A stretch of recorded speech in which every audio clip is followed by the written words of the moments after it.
Olá, meu nome é Samir, eu sou professor de filosofia e eu vou, né, discutir e apresentar algumas questões e alguns pensamentos, algumas reflexões que fazem parte, né, do curso de um curso de introdução à filosofia.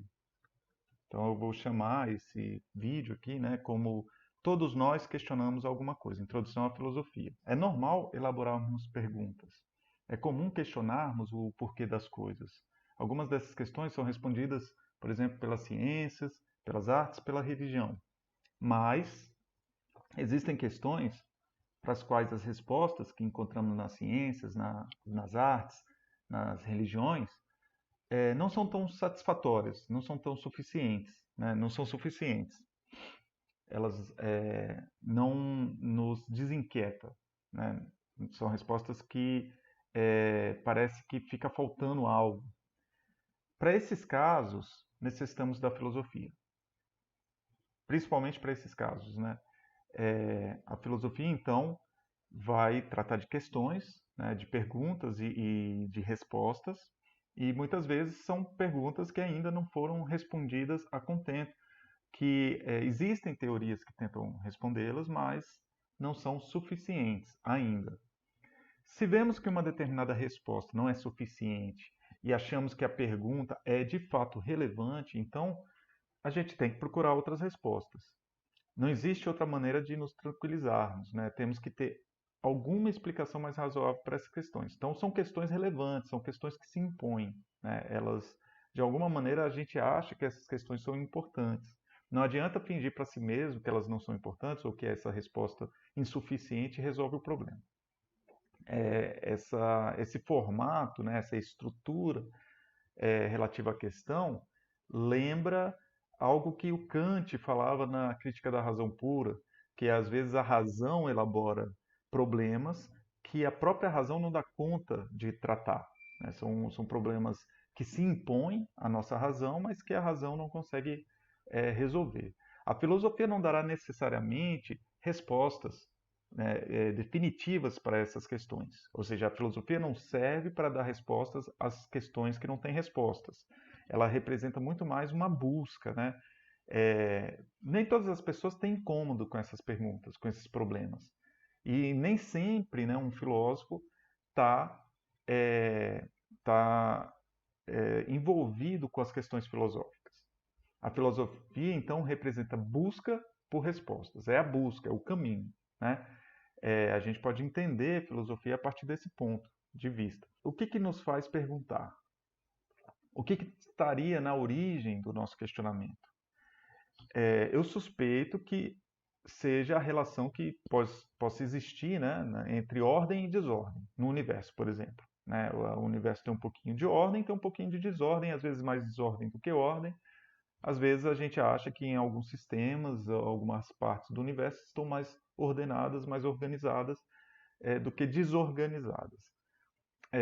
Por exemplo, se a gente deixa algo sobre a mesa e a gente sai, quando voltamos, a gente espera que esse objeto esteja lá, né? Em casos normais, etc. Mas se ele desaparece, né, e a gente sabe que outra pessoa não pegou o objeto e supondo que seja um livro, por exemplo, né, é natural que façamos uma pergunta sobre a causa desse desaparecimento. Não é comum objetos desaparecerem, principalmente se o objeto em questão é relevante.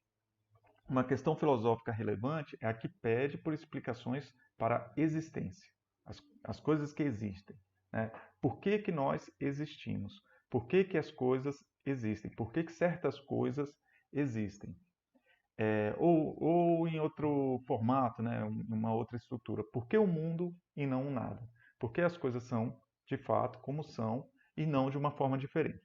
Existem muitas possibilidades de respostas para essas questões, mas até hoje nenhuma parece ser definitiva, o suficiente para desinquietar todos os filósofos. É muito estranho termos uma consciência, por exemplo. A gente tem uma consciência e a gente não sabe o porquê da existência da consciência. Né? Por que existe consciência no ser humano? Sabemos que, por exemplo, vamos morrer algum dia, mas não sabemos por que tem que ser assim, o porquê disso. A gente até sabe, né? A gente acha que sabe, né?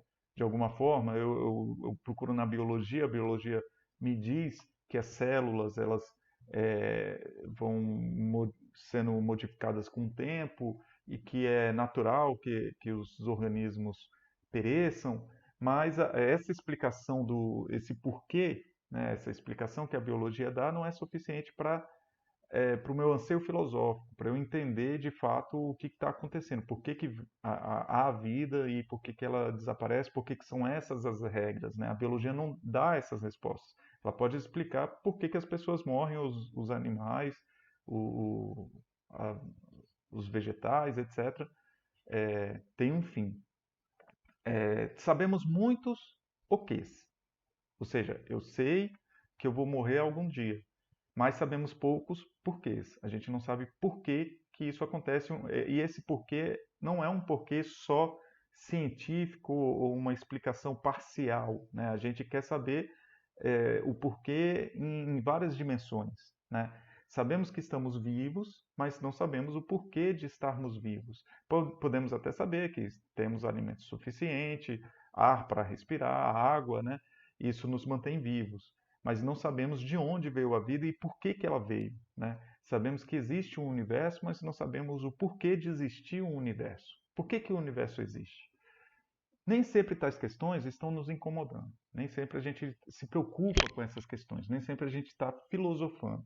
Mas de vez em quando a gente presta atenção, né, a fatos, a textos, né, mensagens, e essas coisas nos fazem refletir.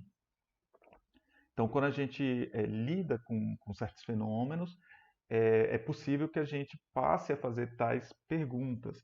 Quando a gente olha para nós mesmos, acabamos nos surpreendendo com a nossa própria consciência. Por exemplo, eu olho, eu tento meditar sobre as minhas características, vejo que eu sou um ser pensante, né, e isso pode me surpreender, falar no sentido de que eu não sei o porquê disso, né? Somos seres do cosmos, somos seres da natureza, a gente acredita que fomos produzidos, né, na natureza, de alguma forma, e a gente é capaz de pensar o cosmos e pensar a natureza. Isso é admirável, né?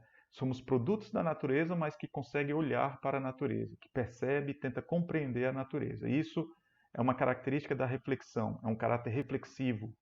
A gente reflete o mundo como se fosse um espelho, né? A própria natureza que consegue olhar para si mesma. A gente então reflete o mundo do qual fazemos parte e do qual somos feitos. Eu olho para a minha consciência e com a minha própria consciência eu me pergunto o porquê das coisas e por que que as coisas são assim. Por que que minha consciência tem essas capacidades e limites e não outras capacidades e outros limites? Por que minha consciência está em mim e não em outra pessoa, por exemplo? Por que que a natureza possui certas regras e não outras?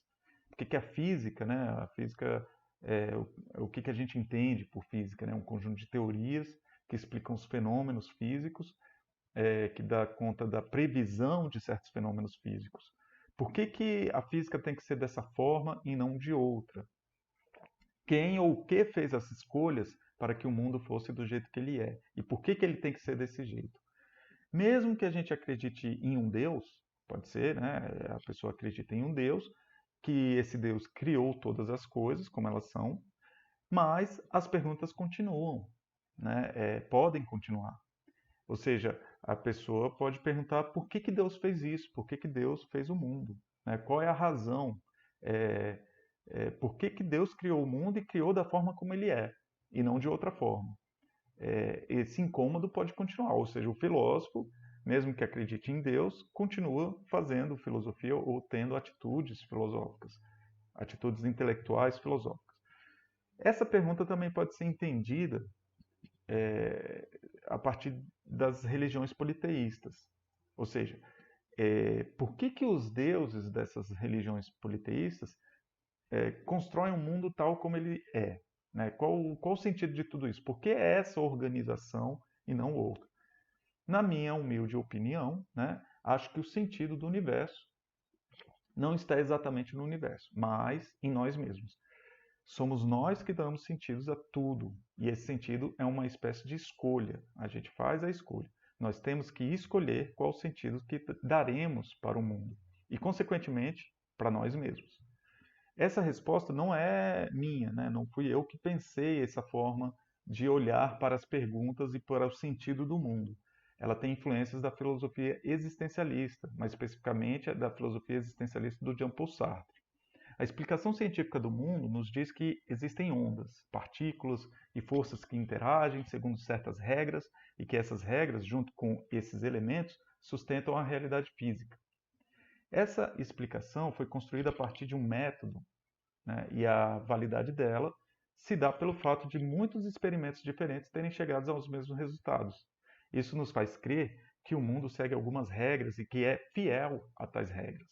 Novamente, existe um limite para as questões que são respondidas pelas ciências. A ciência não explica, por exemplo, o porquê de tais regras e não outras, igualmente coerentes e razoáveis. Será que o mundo não poderia ter regras físicas diferentes das que existem para nós? As regras físicas que existem para o cosmos são as únicas possíveis? Pensando aqui, né, sobre a história do universo, a própria física sustenta que as regras físicas eram diferentes em outros momentos. Por exemplo, né, quando a gente tenta dar explicação sobre a origem do universo. No momento do Big Bang, outras regras estavam atuando. Os físicos acreditam nisso. Quem garante que não haverá uma mudança também das regras físicas em um determinado momento no futuro? Essas questões, essa questão indica que nem tudo pode ser tão previsível, nem mesmo as regras físicas conseguem se manter durante o tempo, né, com o passar do tempo. As previsões científicas valem enquanto valem as regras nas quais elas se baseiam, as teorias nas quais elas se baseiam. Tais regras são definidas dentro de um modelo teórico do universo, que serve para a compreensão deste universo. Então, esses são os pontos, né, que eu queria levantar, porque eu acho que isso faz parte da motivação do filósofo, né? Quando a gente fala de uma introdução à filosofia, eu estou pensando também nas motivações, né, daqueles que questionam o que faz as pessoas fazerem certos tipos de questões. E de fato, né, não é sempre que o filósofo está filosofando, não é sempre que as pessoas estão tendo acesso a questionamentos filosóficos.